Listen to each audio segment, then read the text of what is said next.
Welcome back to Movie Recap. Today I will tell you about part 2 of Terminator called Terminator Judgment Day. As usual, just leave a like on this video, sit back and relax. In 1995, John Connor is living in Los Angeles with his foster parents. His mother Sarah Connor had been preparing him throughout his childhood for his future role as the human resistance leader against Skynet, the artificial intelligence that will be given control of the United States nuclear missiles and initiate a nuclear holocaust on August 29, 1997, known thereafter as Judgment Day. However, Sarah was arrested and imprisoned at a mental hospital after attempting to bomb a computer factory. In 2029, Skynet sends a new Terminator, the T-1000, back in time to kill John. The T-1000 is an advanced prototype made out of a mimetic polyalloy, a pliable metal, that enables it to assume the shape and appearance of almost anything it touches, and to transform its arms into blades and other shapes at will.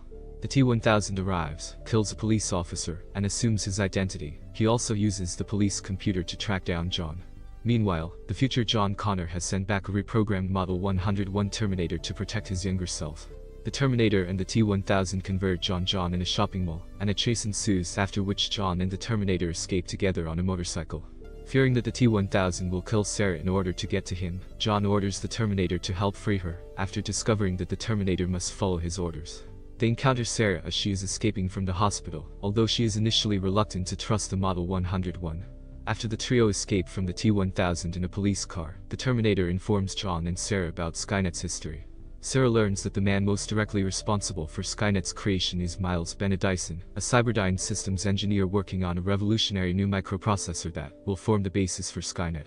Sarah gathers weapons from an old friend and plans to flee to Mexico with John, but a nightmare about Judgment Day prompts her to prevent it by instead killing Dyson. Finding him at his home, she wounds him, but finds herself unable to kill him in front of his family. John and the Terminator arrive and inform Dyson of the future consequences of his work. They learn that much of his research has been reverse-engineered from the damaged CPU and the right arm of the previous Terminator who attacked Sarah back in 1984. Convincing him that these items and his designs must be destroyed, they break into the Cyberdyne building, retrieve the CPU and the arm, and set explosives to destroy Dyson's lab. Though the police shoot and fatally wound Dyson, when they storm the lab, he successfully detonates the explosives as he dies. The T-1000 pursues the surviving trio, eventually cornering them in a steel mill. The T-1000 and Model 101 fight, and the more advanced model seriously damages and shuts down the Model 101. However, unbeknownst to the T-1000, the Model 101 brings itself back online using an alternate power source. Sarah's shotgun blasts fail to knock the T-1000 into a vat of molten steel. As it is about to kill John, the Model 101 shoots it with a grenade launcher, knocking it into the steel where it melts. John tosses the arm and CPU of the original Terminator into the vat as well, but the Model 101 explains that its own CPU must also be destroyed, in order to ensure that Cyberdyne cannot use it to reverse-engineer Skynet.